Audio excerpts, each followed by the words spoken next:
The dark It began in the scrolls. hush of a well-appointed nursery in Manhattan, where a baby girl was laid in a carved wooden cradle beneath windows draped in lace. Outside, the city bustled, horse-drawn carriages rattling over cobblestones, men tipping their hats to elegant ladies on morning errands.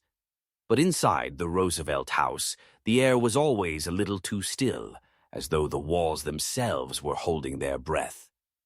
Anna Eleanor Roosevelt entered the world on October 11th, 1884, to a family that would have been the envy of most. The Roosevelts were old New York aristocracy, wealthy, pedigreed, comfortable in the company of presidents and railroad magnates. Everyone expected the child to embody the effortless charm and social confidence befitting her name. Yet even in her earliest years, Eleanor seemed to shrink from the light that shone so brightly on her family.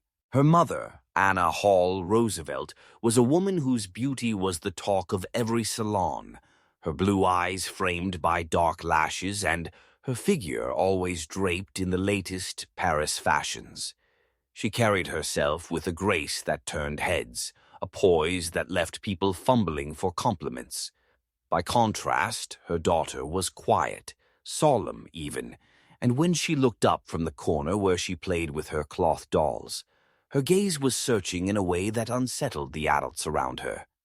"She's such a grave child," her mother would say with a delicate sigh, as though Eleanor's seriousness were a misfortune she couldn't quite forgive. When she was old enough to understand, Eleanor learned that Anna called her Granny behind her back, mocking the way she furrowed her brow and pursed her lips like a little old woman. It was said with a tinkle of laughter, but it wounded more than any scolding ever could. Eleanor came to believe she was fundamentally lacking, an unremarkable creature in a world that prized beauty and liveliness above all else.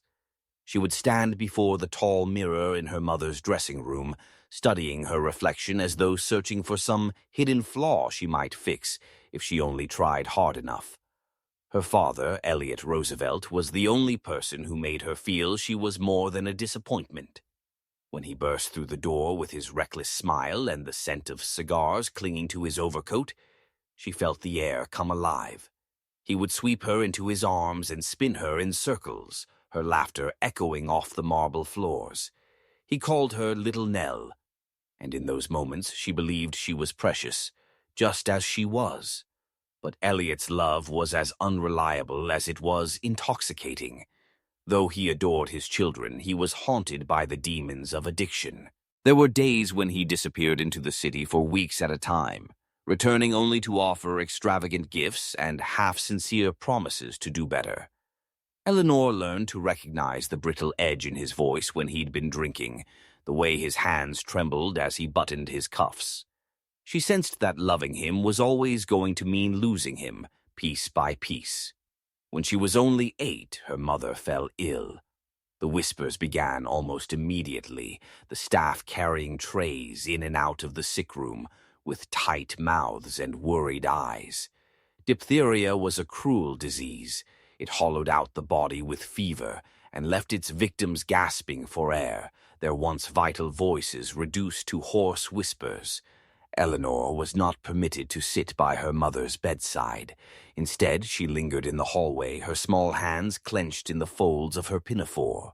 Sometimes she imagined she could still feel Anna's cool palm against her cheek, but in her heart she knew that comfort was slipping further away each day.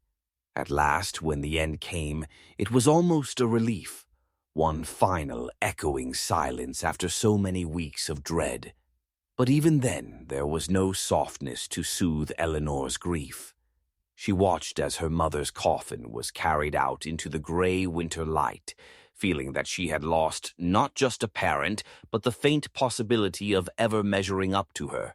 Soon after, her brother Elliot Jr., delicate as spun glass, sickened and died. And just when she believed no more could be taken from her, the final blow fell.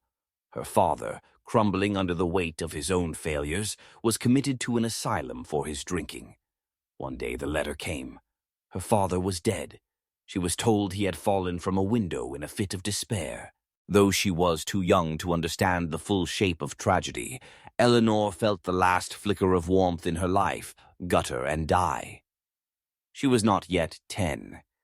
In the years that followed, she was sent to live with her grandmother, Mary Ludlow Hall, in Tivoli. The house was vast and grand, perched on a rise overlooking the Hudson River. It should have been a place of safety, but to Eleanor, it felt like exile. Her grandmother was a woman of rigid standards. She believed in discipline, in the preservation of family dignity, in the unspoken understanding that grief was to be borne without spectacle. Eleanor learned quickly that tears were a private indulgence. She would wake each morning to the low toll of the hall clock and dress in silence, steeling herself for another day of muted expectations. Lessons were conducted by a succession of governesses who drilled her in French and embroidery, but could not teach her how to fill the empty space where her parents' affection had once been. Sometimes she found herself drifting to the nursery where she and her brother had once played. She would touch the wooden blocks they had stacked into castles and wonder if any part of him remained in that quiet room. She grew into an awkward adolescent, her limbs too long for her skirts, her hair stubbornly resistant to the fashionable curls that crowned her cousins' heads. At dinner parties, she sat at the edge of the conversation, her heart hammering when anyone addressed her directly. Her grandmother's eyes would flick over her like a censor's pen. "Stand up straight, Eleanor," she would say in that clipped voice. "Try to look pleasant." But Eleanor could not pretend to be something she wasn't. She was intelligent, sensitive, and starved for meaning. She did not yet know that these were strengths. Books became her secret refuge. By lamplight, she devoured Dickens, Austen, and George Eliot, discovering in their heroines the possibility of transformation. She began to imagine that there might be a place in the world for a woman who thought deeply and felt too much. In 1899, when Eleanor was 15, her grandmother announced she would be sent abroad to Allenswood Academy in England. It was said in the same tone she might have used to discuss ordering new draperies, as though it were simply the next item on a long list of obligations. Yet for Eleanor, it felt like a rescue. Allenswood was nothing like the cold, silent halls of Tivoli. It was a place alive with voices and ideas.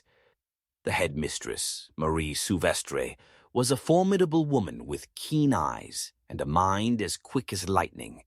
She believed that girls were capable of becoming citizens of the world, not just decorative wives. In Madame Souvestre's classroom, Eleanor found herself challenged in ways she had never imagined. Debates over literature, politics, and philosophy stirred something long dormant inside her. For the first time, she felt her mind being taken seriously. Madame Souvestre would fix her with that penetrating gaze and ask, "Why do you think that?" It was not a question meant to trip her up. It was an invitation to claim her own thoughts as worthy. Eleanor began to walk with more purpose, her shoulders squaring in quiet defiance of every voice that had told her she was insignificant. During long walks across the damp English countryside, she confided in her teacher about her parents, how she had loved her father beyond reason and feared her mother's coldness. Madame Souvestre never pitied her. Instead, she showed Eleanor that sorrow need not be an end. It could be a beginning. Those 3 years at Allenswood transformed her in ways that would echo through every chapter of her life. When she returned to New York at 18, the change was visible to everyone who knew her. Her voice no longer trembled when she spoke. She met people's eyes without flinching. And though she still struggled with self-doubt, she carried within her the unshakable conviction that she had something to offer the world. Yet destiny is never content to let us rest for long. Standing at the threshold of womanhood, Eleanor could not have known that the man who would both anchor and wound her heart was waiting in the wings. His name was Franklin Delano Roosevelt. When Eleanor Roosevelt returned from Allenswood, her transformation startled nearly everyone in her orbit. No longer the withdrawn girl who hovered at the edge of conversation, she carried herself with a measured confidence and a quiet sense of purpose that made even her critical relatives pause. But for all the change that had taken root inside her, she was still tethered to a world that expected her to be a certain kind of woman, gracious, agreeable, and, above all, destined for marriage. In the autumn of 1902, Eleanor's debut into New York society was arranged with the usual fanfare. She was presented formally at the Colony Club, wearing a gown of pale blue satin, her hair swept up into an elegant coil. She smiled on cue, shook hands with distant cousins and family friends, and tried not to feel the familiar ache of isolation pressing against her ribs. To the outside world, the evening was a success, but inwardly Eleanor felt hollow. The parties and receptions were rituals she could never fully embrace. She longed for something more than polite chatter and the endless performance of propriety.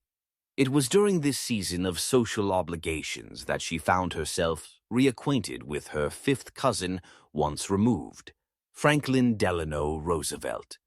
Franklin was tall and handsome, with an easy charm and a confident manner that seemed as effortless as breathing. Unlike the young men who danced attendance on every eligible debutante, Franklin had a sense of direction and a brightness in his gaze that made her feel seen. He was studying law at Columbia and already spoke of a life in politics.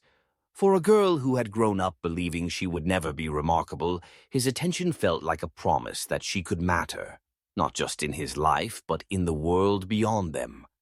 Their courtship unfolded in letters and quiet moments stolen from the scrutiny of their families. Eleanor was surprised by how natural it felt to talk with him, how quickly he seemed to understand the parts of her she usually hid.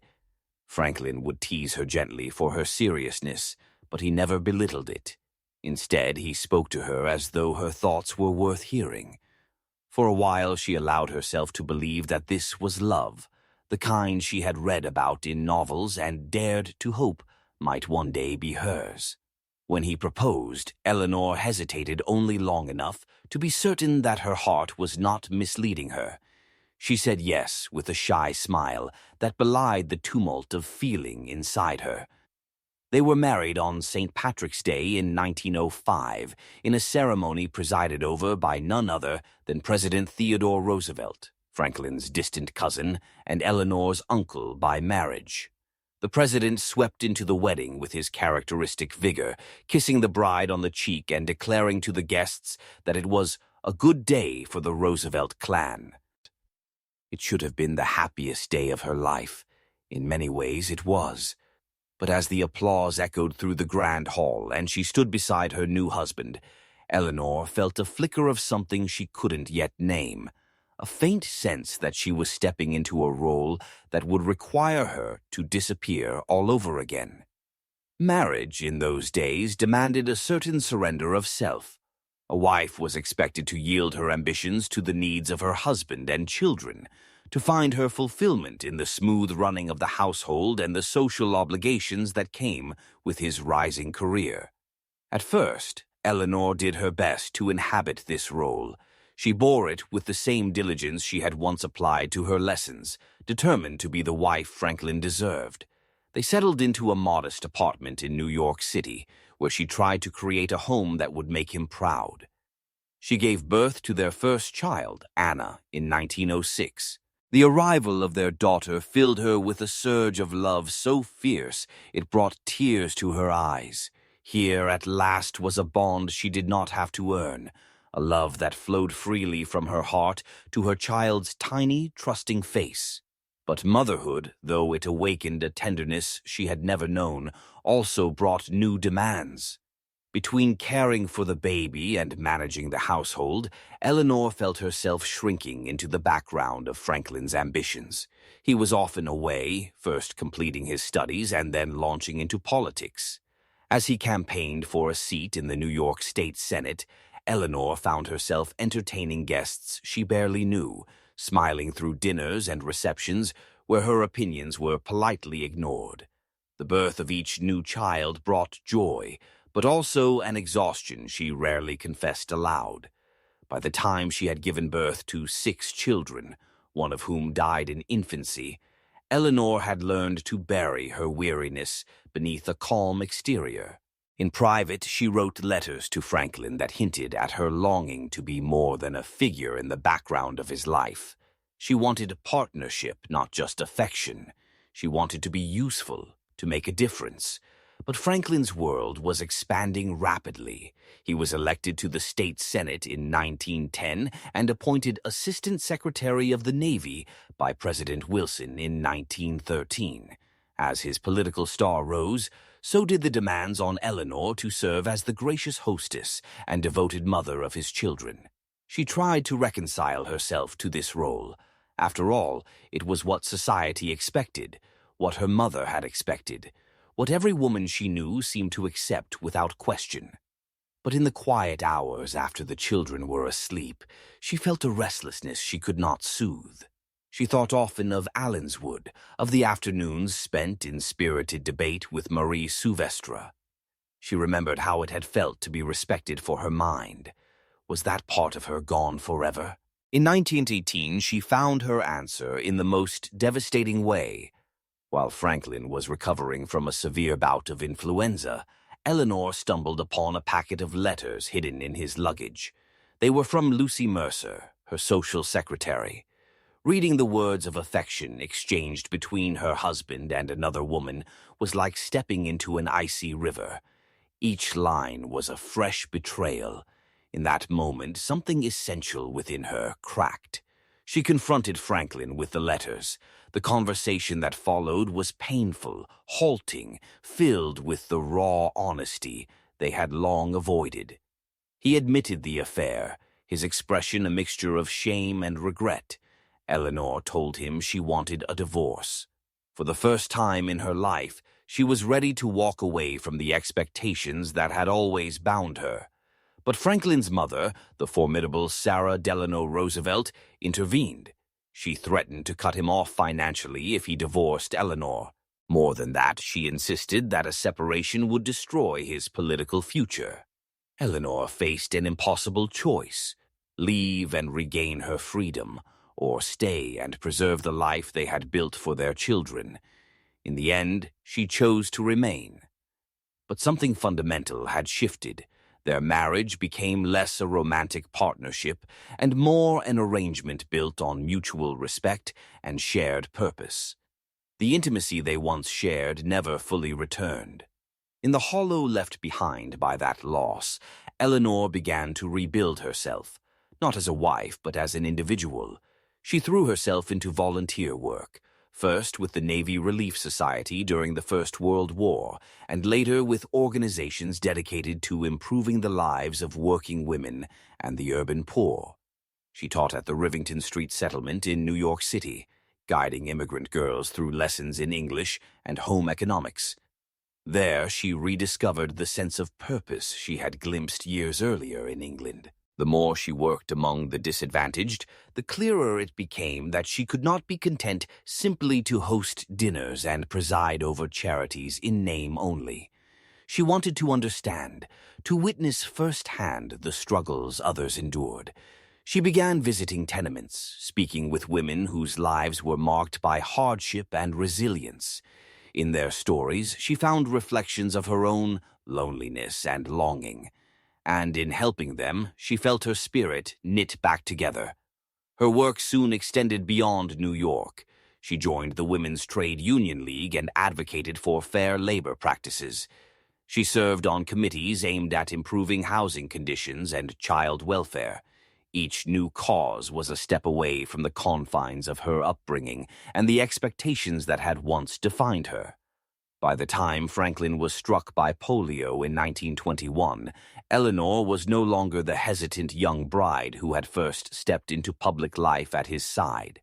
She was a woman forged in sorrow and tempered by determination. The day Franklin collapsed with fever and paralysis, she sat beside his bed and held his hand, her heart breaking for him even as she steeled herself for what lay ahead. Doctors advised him to retire from politics. They believed the illness had ended any possibility of a public career. But Eleanor would not allow him to surrender. She became his fiercest advocate, his confidant, and his emissary to the world he could no longer traverse alone. She traveled on his behalf, delivered his messages, kept his political alliances intact, and in doing so, she discovered that she was capable of far more than she had ever believed. The woman the world had called plain, timid, and unremarkable was emerging into something else entirely, a force that could not be ignored. As Franklin plotted his return to public life, Eleanor stepped fully into her own. She began writing articles and giving lectures, speaking openly about social issues that polite society preferred to ignore. She was no longer content to play the role of the dutiful political wife.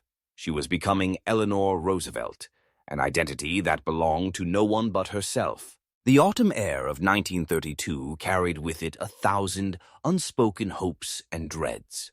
America was staggering under the weight of the Great Depression. Bread lines wound through city blocks, men sold apples on street corners, and women waited hours for sacks of flour to feed their families.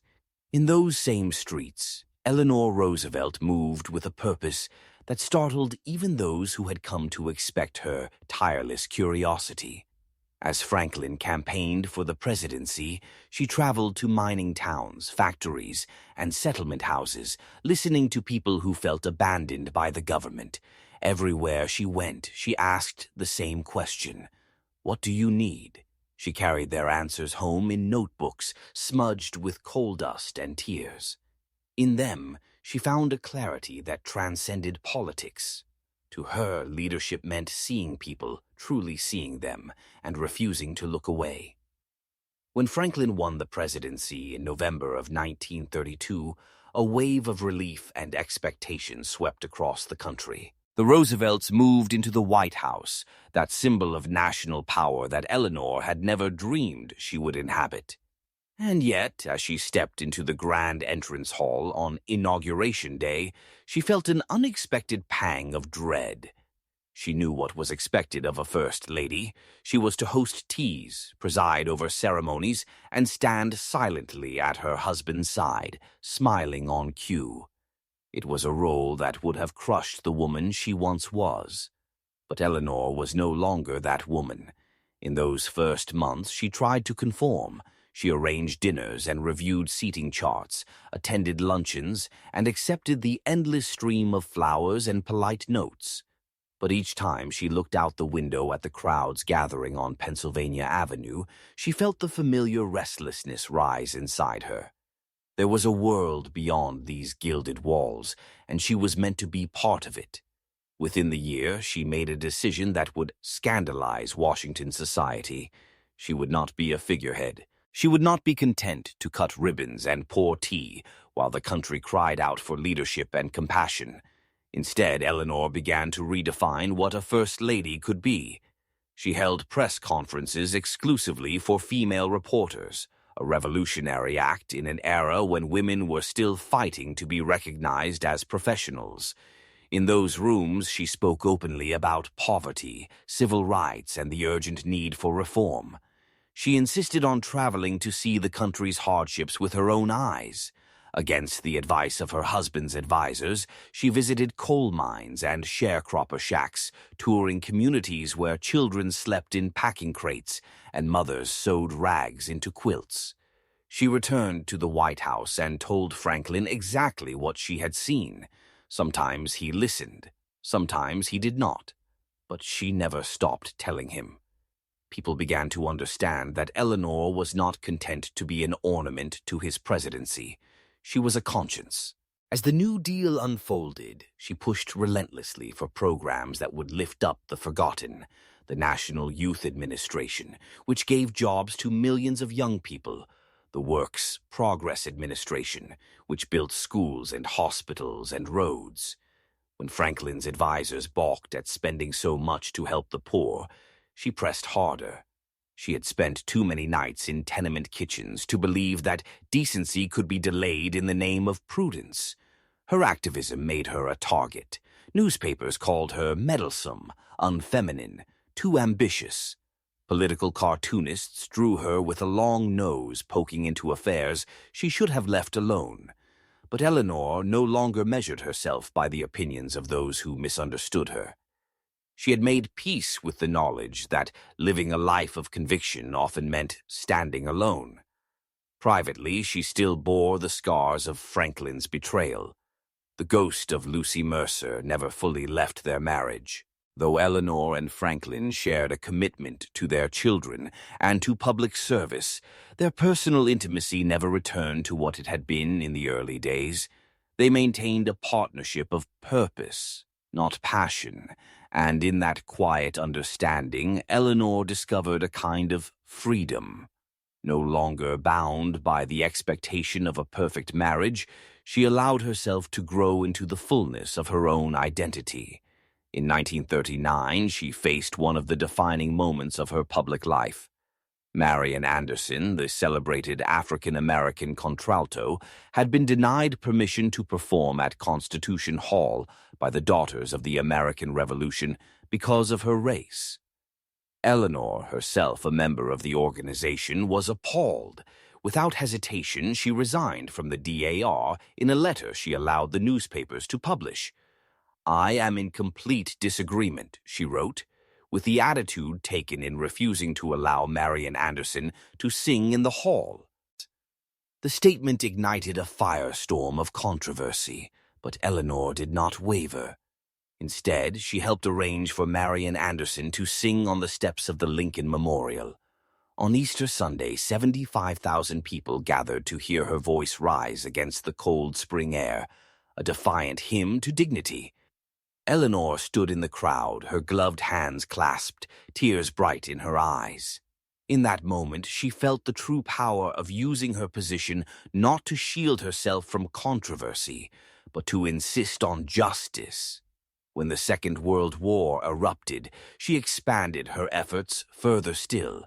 She visited wounded soldiers, inspected Red Cross facilities, and traveled overseas to see for herself the toll the conflict was exacting on civilians and troops alike.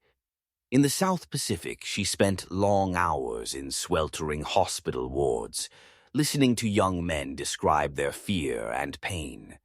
"They were so young," she wrote in her diary, "so heartbreakingly young." Her presence, her simple willingness to bear witness became a source of comfort to thousands. Even as she poured herself into the work, she continued to write her daily newspaper column, My Day, where she chronicled her experiences with candor and compassion. Through her words, she invited Americans into her life, sharing not only her triumphs but her doubts and her heartbreaks. Her honesty resonated with readers. To many, she was no longer simply the president's wife. She was their advocate, their friend, the voice reminding them they mattered. When Franklin died in April 1945, Eleanor was at his side in Warm Springs, Georgia. The news traveled swiftly around the globe. The longest-serving president in American history was gone.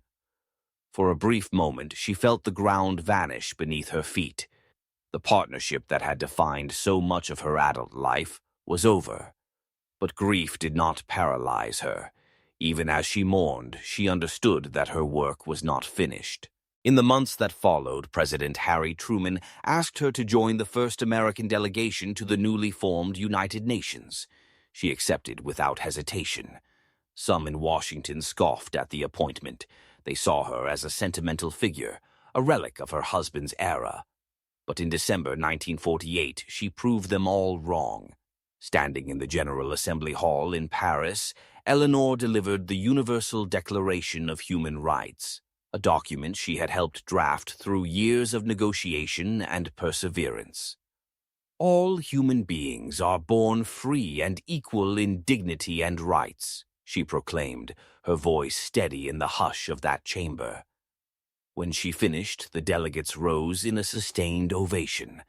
The child who had once felt invisible and unworthy had become the architect of a statement of dignity for all humankind. In the years that followed, Eleanor continued to travel, to write, to speak, and to champion causes that others deemed too controversial or too ambitious. She advocated for civil rights, for the rights of refugees, for the advancement of women across the globe. Long after she left the White House, she remained the nation's conscience, relentless, unafraid, and determined to prove that compassion was not weakness, but strength. Toward the end of her life, a journalist asked her what had driven her all those years. Eleanor looked out the window for a long moment before answering. "When you cease to make a contribution," she said quietly, "you begin to die." She passed away on November 7th, 1962, her legacy woven into the fabric of American life. Today, it is easy to see Eleanor Roosevelt as an icon, but her story is not simply one of triumph. It is the story of a shy, wounded girl who learned that the measure of a life is not how perfectly we meet the expectations of others, but how bravely we claim our own convictions. It is the story of a woman who refused to disappear, and in doing so, she became not just a first lady, but a force of nature, a relentless advocate for a better world, and an enduring reminder that greatness is often born in the quiet resolve to keep going, no matter the cost. Thanks for watching. Subscribe for more.